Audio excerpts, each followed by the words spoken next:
Hello mga katigs. Lunch time. Ito, mixed vegetable. Ito yung vegetable namin. Ito, sabi,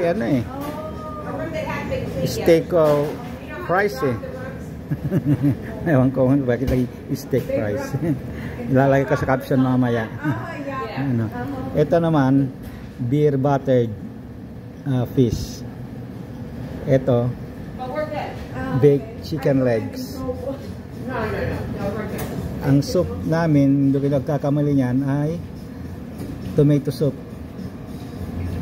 Ang aking panulat ay pag magsakada tayo, kalahati lang na Pepsi diet na maraming ice at saka nilagyan ko ng 2 lemon para mas healthy raw.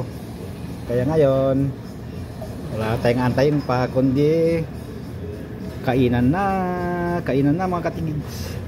Masaya naman kasi may fish, kaya lang walang rice, pero okay lang minsan para ma-diet naman. Okay, bye bye mga katigs.